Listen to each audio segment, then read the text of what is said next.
अगर आप भी चाहते हैं नए वीडियो एवं नए ऑडियो देखने एवं सुनने के लिए तो हमारे गोल्ड स्टूडियो चैनल को सब्सक्राइब जरूर करें एवं बेल आइकन दबाना ना भूलें।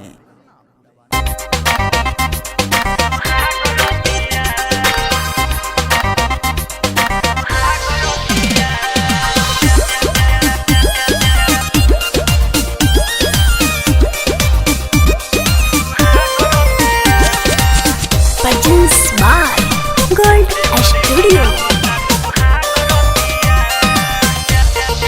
पिया बड़े बहारा जवानी भइला हरा ए सखी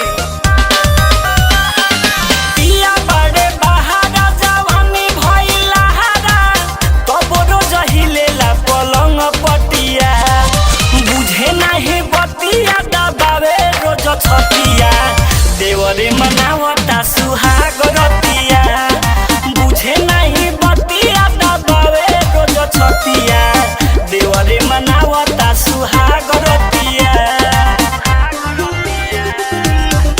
recording by Khushboo studio Harsiddhi.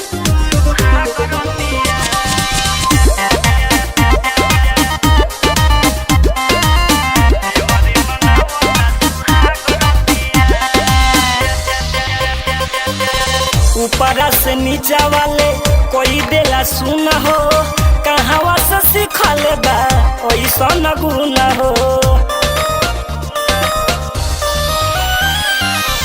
ऊपरा से नीचा वाले कोई देला सुन हो कहवा से सीखल बा ओइसन गुण हो देवे रोज पहाड़ा उलुटेला होला हरा देहिया के करे रोज गतिया बुझे नहीं बतिया दबावे रोज छतिया देवरे मनावता सुहाग रतिया बुझे नहीं बतिया दबावे रोज छतिया देवरे मनावता सुहाग रतिया।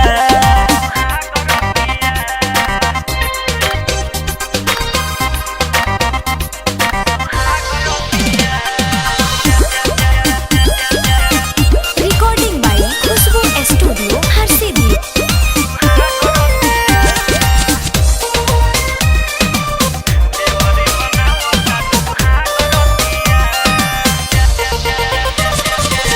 सूरज सने ही जाके बस गईले दिल्ली आलोक गोस्वामी देवरा तुरे रोज किली हरे सखी हाँ हाँ सूरज सने ही जाके बस गईले दिल्ली आलोक नीला देवरा तुरे रोज किली छोटा देवे कहारा हो करे लागी कहारा तब नहीं मानेला हो नतिया बुझे नहीं बतिया दबावे रोज छतिया देवरे मनावता सुहाग रतिया।